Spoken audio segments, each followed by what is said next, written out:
પ્રાપ્ત માહિતી મુજબ વરસાદી કાંસમાં ગેરકાયદેસર કનેક્શન દ્વારા ગટરનું પાણી સીધું તાપી નદીમાં છોડવામાં આવે છે। ખાસ કરીને બપોર બાદ અને સાંજના સમયે સંબંધિત અધિકારીઓ ફ્લડ ગેટનો વાલ્વ ખોલી દે છે, જેના કારણે સ્ટોરેજ થયેલું ગટરનું પાણી સીધું નદીમાં વહે છે। આ કારણે આસપાસના વિસ્તારમાં ભારે દુર્ગંધ ફેલાઈ રહી છે અને લોકો માટે ત્યાં રહેવું પણ મુશ્કેલ બન્યું છે। સુરત મહાનગરપાલિકાના અધિકારીઓની બેદરકારી સામે રોષે ભરાયેલ સાંઈ વિસ્તારના મોટી સંખ્યામાં રહેવાસીઓ રસ્તા પર ઉતરી આવ્યા હતા। લોકોએ સૂત્રોચ્ચાર સાથે ઉગ્ર વિરોધ નોંધાવ્યો અને તંત્ર સામે કાર્યવાહી કરવાની માંગ કરી। પ્રદર્શનકારીઓએ જણાવ્યું કે જો સમયસર પગલાં નહીં લેવાય તો ઇન્દોરમાં ગટરના પાણીના કારણે જેવી ગંભીર સમસ્યા સર્જાઈ હતી તેવી સ્થિતિ સુરતમાં પણ ઊભી થઈ શકે છે।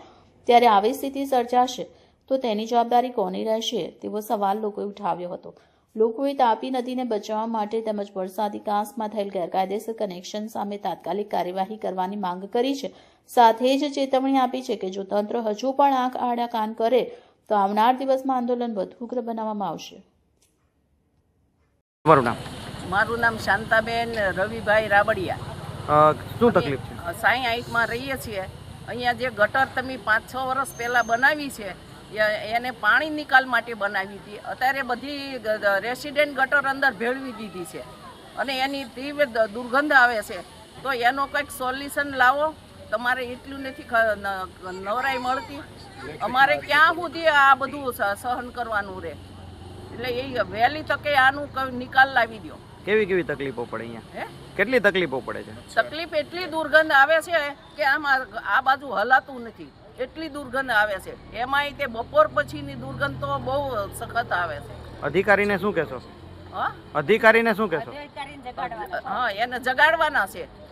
જો ઊંઘી ગયા હોય તો વહેલી તકે જાગો, નકર વોટ ઉઘરાવા આવશો ને તઈ તમને જગાડશું।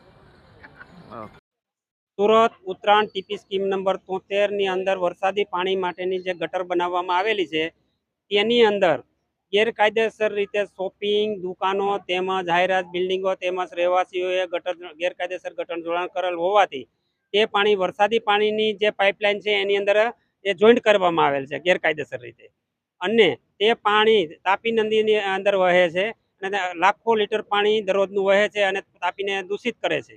અને એ પાઇપલાઇનની અંદર ફ્લડ ગેટ બનાવવામાં આવેલ છે વરસાદ પાણીના, એની અંદરથી તીવ્ર દુર્ગંધ આવે છે અને આસપાસના વિસ્તારોને બહુ તકલીફ પડે છે। એના માટે અમે છેલ્લા 8 વર્ષથી 2019, 2023, 2026ની અંદર અમે અરજીઓ કાર્યપાલક ઇજનેર, કમિશનર અને કલેક્ટર સાહેબને આપેલી છે। તેમ છતાં અત્યાર સુધીમાં કોઈ પણ જાતનો આનો ઉકેલ લેવામાં આવેલો નથી। તો આ દૂષિત થતી તાપી નદીનો જે ઇન્દોર જેવી ઘટના ન બને તે માટે અમે વિનંતી કરીએ છીએ અને તીવ્ર દુર્ગંધ અને જે દૂષિત તાપી થાય છે તેને તાત્કાલિક ધોરણે દૂર કરવું જોઈએ।